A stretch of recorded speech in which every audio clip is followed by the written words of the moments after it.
Comme rapporté dans nos précédentes éditions, les responsables de la JSK sont toujours à la recherche d'un meneur de jeu et cela en plus d'un latéral gauche.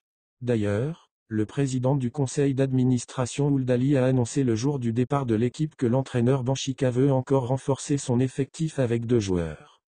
Il n'avait rien dit sur les postes que le général veut pourvoir mais tout le monde avait compris que le président Ould Ali faisait allusion au poste d'arrière gauche et à celui de meneur de jeu. En l'absence d'un véritable meneur de jeu dans l'effectif, l'entraîneur Benfica a essayé hier Chekal à ce poste.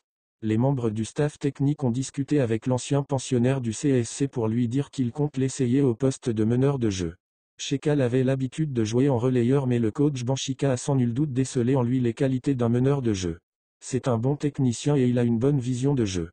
Il n'avait pas beaucoup joué avec le CSC, mais Benfica est très satisfait de sa forme actuelle. Il n'avait dit que du bien sur lui à la fin du 2e match d'application joué à Ain Benian. Tout en testant Chekal au poste de meneur de jeu, les dirigeants font le maximum pour engager un véritable meneur de jeu capable de distiller de bons ballons aux attaquants.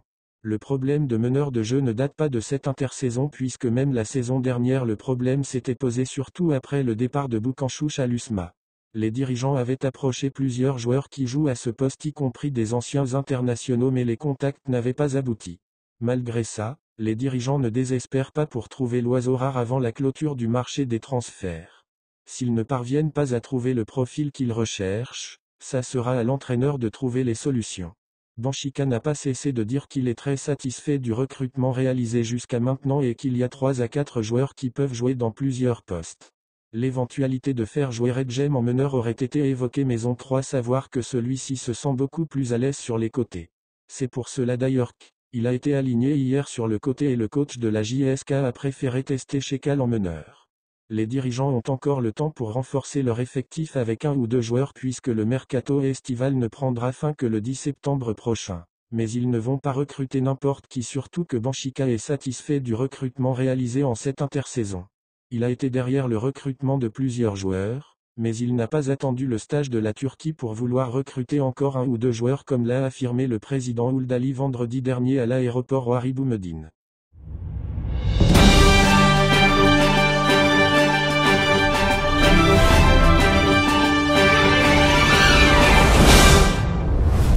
Tandis que dans la presse locale à Milan, on continue à évoquer un éventuel transfert d'Ismaïl Bennacer en Arabie Saoudite, Giorgio Furlani, le PDG du Milan AC, a coupé court à ces rumeurs dans une déclaration à Sky Sport. Ismaïl Bennacer ? C'est un joueur très fort. Il fait partie de notre projet. Tant qu'ils sont ici, tous les joueurs concernés font partie de notre projet. Il faut préciser que la direction milanaise, contrairement à ce qui se dit dans la presse ou sur les réseaux sociaux, n'a jamais évoqué le départ de son milieu de terrain algérien qui était titulaire face à Torino ce week-end pour le match de la première journée de Série A, un match lors duquel il a fourni une prestation acceptable. Son employeur respectera sa décision. Alors qu'il vient d'entamer sa 6e saison au Milan AC et que le délai des signatures en Italie expire le 30 août, l'avenir d'Ismaïl Bennacer continue à faire débat. Certes, la déclaration du PDG du club devrait mettre un terme à ce débat. Toujours est-il que la direction milanaise n'ignore pas qu'un transfert de Bennacer lui permettra d'empocher un chèque de 50 millions d'euros, montant de la clause libératoire qui figure sur son contrat, et également économiser de l'argent. Avec un salaire net de 4 millions d'euros par an, Ismaïl Bennacer est l'un des gros salaires du club. Toutefois, d'après nos informations, la direction milanaise ne s'opposera pas à son départ pourvu que ce soit lui qui en formulera la demande. En effet, suscitant de par son professionnalisme le respect de son employeur, celui-ci n'osera jamais lui demander de partir. Il faut souligner que la Curva Sud, un groupe ultra dont Ismaïl Bennacer est l'un des grands chouchous pourrait monter au créneau si la direction décide de le vendre cet été, assurant. Même Zlatan Ibrahimovic qui occupe le poste de directeur sportif, qui est pourtant réputé pour son franc-parler dans la presse, n'a fait la moindre déclaration à propos de l'avenir d'Ismaïl Bennacer.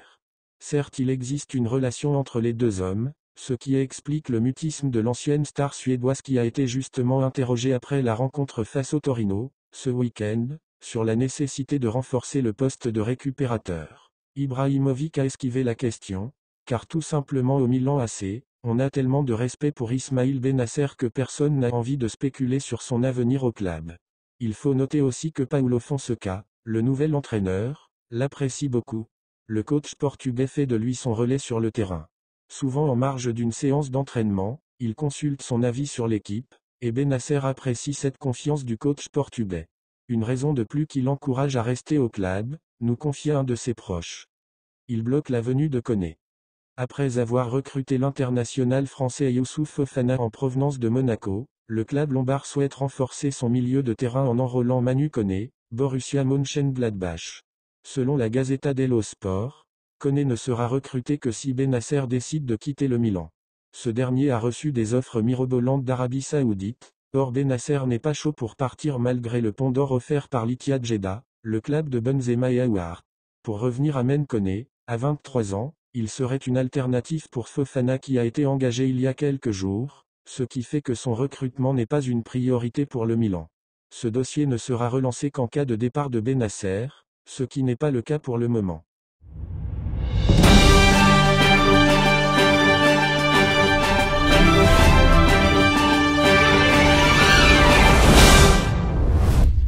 L'acharnement médiatique contre Iman Khelif a provoqué le licenciement d'une célèbre journaliste américaine de la chaîne sportive ESPN.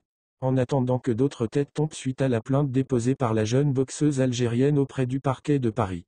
Iman Khelif a fait l'objet d'un acharnement médiatique féroce et malsain avant même son entrée en lice dans les Jeux Olympiques Paris 2024. En effet, elle a été la cible des commentaires remettant en cause son genre.